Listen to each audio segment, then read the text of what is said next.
অনেক দিন আগের কথা। জয়পুরের জঙ্গলে এক খরগোশ আর এক হাতি বাস করত। দুজনেই খুব ভালো বন্ধু ছিল।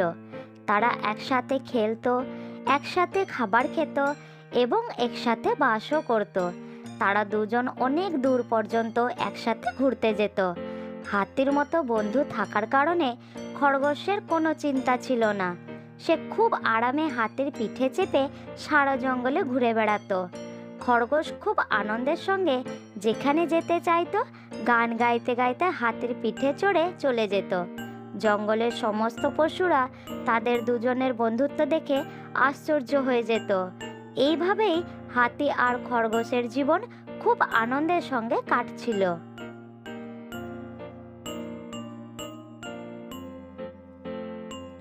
সেই জঙ্গলে বাস করত এক দুষ্টু শেয়াল। হাতি আর খরগোশের বন্ধুত্ব দেখে সে খুব হিংসা করত। খরগোশের ওপর শেয়ালের ভীষণ রাগ হতো, কিন্তু সে তাদের দুজনের কোনো ক্ষতি করতে পারত না। সে সব সময় মনে মনে চাইতো যেন খরগোশ আর হাতির বন্ধুত্ব নষ্ট হয়ে যায়, আর খরগোশের জায়গায় সে হাতির ভালো বন্ধু হয়ে যায়। এসব ভাবতে ভাবতে শেয়াল সুযোগের অপেক্ষা করতে থাকে, কিন্তু খরগোশ হাতির কাছে থাকার কারণে সে নিজে হাতির কাছে যেতে পারত না।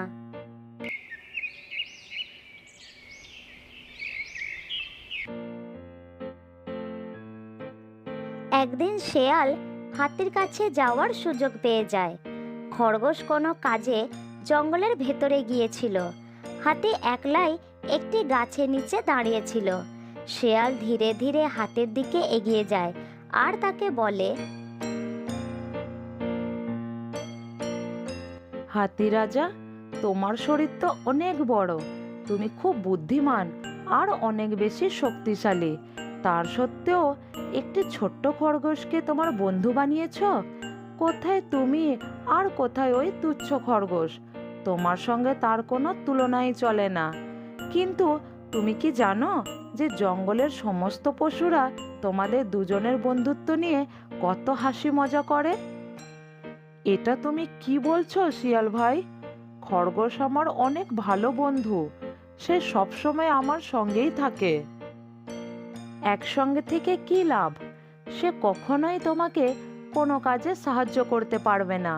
তুমি যদি কখনো বিপদে পড়ো তাহলে সে তোমাকে ফেলে পালিয়ে যাবে। খরগোশ একদম কোনো কাজের নয়। খরগোশের সঙ্গ ছেড়ে দেওয়াই তোমার পক্ষে ভালো হবে। তার চেয়ে তুমি আমাকে তোমার সাথী বানিয়ে নাও। আমি খুব চালাক আর চতুর। যে কোনো পরিস্থিতিতে আমি তোমাকে কাজে সাহায্য করব। এইভাবে শিয়াল তার মিষ্টি মিষ্টি কথায় হাতির মন জেতার চেষ্টা করতে থাকে। প্রথমে হাতি শিয়ালের কথার কোনো গুরুত্ব দেয় না, কিন্তু তার অনেক বোঝানোর পরে হাতির মন বদলে যায় এবং হাতির মন খরগোশের প্রতি ঘৃণায় ভরে যায়। সে শেয়ালের বন্ধুত্ব স্বীকার করে নেয়। কিছুক্ষণ পর শেয়াল সেখান থেকে চলে যায়।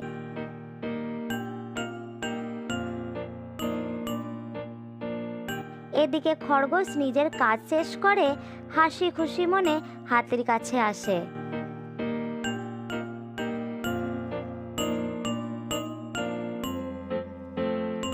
হাতি ভাই, এই দেখো আমি এসে গেছি। আজ তো তুমি আমাকে কোনো আওয়াজ দিয়ে ডাকলে না, তারপরেও আমি এসে গেলাম। চলো বন্ধু, আজ আমরা ওই দূরের পাহাড়ের দিকে যাই। সেখানে আমরা পাহাড়ি ফলের স্বাদ নেব, ঘুরবো ফিরবো আর অনেক মজা করব। আমি কি তোমার চাকর যে তোমাকে নিজের পিঠের ওপর বসিয়ে পুরো জঙ্গল ঘোরাবো? যাও, নিজের কাজ করো। আমি তোমার সঙ্গে কোথাও যাব না। আরে বন্ধু, এসব তুমি কি বলছো? আমি কি কোনো ভুল করেছি? যদি আমি কোনো ভুল করে থাকি তাহলে সেটা তুমি আমাকে বলো।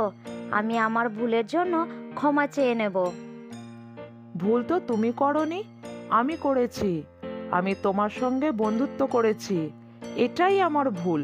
তোমার সঙ্গে বন্ধুত্ব করা আমার একদম উচিত হয়নি। এখন তুমি এখান থেকে যেতে পারো। নিজের কাজ করো আর আমাকেও আমার কাজ করতে দাও। হাতির কথা শুনে খরগোশ অনেক দুঃখ পায়। লজ্জায় সে তার মাথা নামিয়ে নেয় আর ঠিক সেই সময় শিয়াল সেখানে ফিরে আসে। চলো বন্ধু, আজ আমরা ওই দূরের পাহাড়ের দিকে যাব, খুব মজা করব। চলো বন্ধু। হ্যাঁ হ্যাঁ বন্ধু, চলো, খুব মজা হবে। শিয়াল হাতির ওপর চড়ে বসে আর হাতি শিয়ালকে পিঠে নিয়ে এগিয়ে যায়। খরগোশ সেখানে দাঁড়িয়ে দাঁড়িয়ে এইসব দেখতে থাকে। সে মনে মনে খুব কষ্ট পায়, কিন্তু সে আর কি বা করত। সে বুঝে গিয়েছিল যে শিয়াল হাতির বুদ্ধি নষ্ট করে দিয়েছে। এটাও হতে পারে যে হাতি শিয়ালের সঙ্গে গেলে কোনো সমস্যায় পড়তে পারে। এসব ভাবতে ভাবতে খরগোশ হাতির পিছনে পিছনে যায়।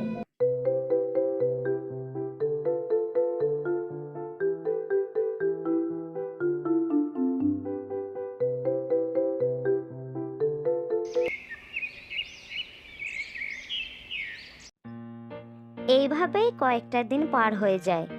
খরগোশ সবসময় হাতির ওপর নজর রাখে। একদিন হাতি শিয়ালকে তার পিঠে বসিয়ে জঙ্গলের দিকে যাচ্ছিল।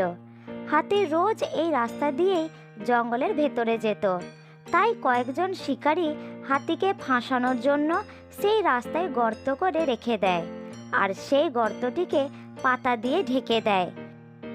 চালাক শিয়াল হাতির পিঠে বসে গর্তকে দেখতে পায়, আর সে সঙ্গে সঙ্গে হাতির পিঠ থেকে লাফিয়ে নেমে পড়ে। কিন্তু হাতি ভালোভাবে গর্তটি দেখতে না পাওয়ার কারণে গর্তে পড়ে যায়। আরে ও শিয়াল ভাই, আমি তো গর্তের মধ্যে পড়ে গেছি, কোনো উপায় বের করে আমাকে সাহায্য করো। হাতি ভাই, আমি এখনই ঘুরে আসছি, যতক্ষণ পর্যন্ত আমি না আসি ততক্ষণ তুমি আমার জন্য অপেক্ষা করো।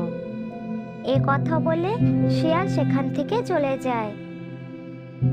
এদিকে খরগোশ দুজনের পিছনেই আসছিল। এইসব দেখে সে দৌড়ে হাতির পাশে গিয়ে দাঁড়ায়। নিজের বন্ধুর এরকম অবস্থা দেখে সে খুব দুঃখ পায়। হাতি ভাই, তুমি কোনো চিন্তা করো না, আমি এসে গেছি। তোমাকে এই অবস্থা থেকে আমি নিশ্চয়ই বের করব। আমি যাব আর আসব, তুমি আমার জন্য অপেক্ষা করো। এ কথা বলে খরগোশ দৌড়াতে দৌড়াতে জঙ্গলের ভেতরে চলে যায়। জঙ্গলের ভেতরে সে হাতিদের কাছে পৌঁছে যায়। সে হাতিদের সমস্ত ঘটনা জানিয়ে তার বন্ধুর প্রাণ বাঁচানোর জন্য সাহায্য চায়। খরগোশের কথা শুনে হাতিরা খরগোশের সঙ্গেই সেই জায়গায় পৌঁছে যায় যেখানে হাতি গর্তের মধ্যে পড়েছিল।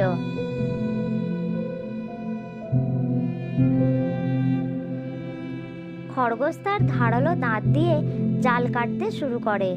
দেখতে দেখতে সে সম্পূর্ণ জালটি কেটে ফেলে। হাতিরাও সাহায্যের হাত বাড়িয়ে দেয় এবং তাকে গর্ত থেকে বাইরে বের করে আনে। হাতি এখন পুরোপুরি বিপদমুক্ত হয়ে গিয়েছিল। তখন সে তার প্রিয় বন্ধু খরগোশকে দেখে নিজের ভুলের জন্য আফসোস করতে থাকে। সে খরগোশের দিকে এগিয়ে যায় আর তার কাছে ক্ষমা চাইতে থাকে। খরগোশ আমার প্রিয় বন্ধু, তুমি আমার সত্যিকারের বন্ধু। আজ তুমি সঠিক সময় আমাকে সাহায্য করেছো। আমারই বুদ্ধি নষ্ট হয়ে গিয়েছিল, আমি শিয়ালের মিষ্টি কথায় ভুলে গিয়েছিলাম আর তোমাকে দূর করে দিয়েছিলাম। তুমি এই বিপদের সময় আমাকে যেভাবে সাহায্য করলে সে কথা আমি কখনো ভুলবো না। বন্ধুত্বের সঠিক অর্থ আজ আমি বুঝতে পেরেছি। আমাকে ক্ষমা করে দাও বন্ধু। কোনো ব্যাপার নেই বন্ধু, সঠিক সময় বন্ধুই বন্ধুর পাশে এসে দাঁড়ায়। এইভাবেই আমরা আমাদের কর্তব্য পালন করি।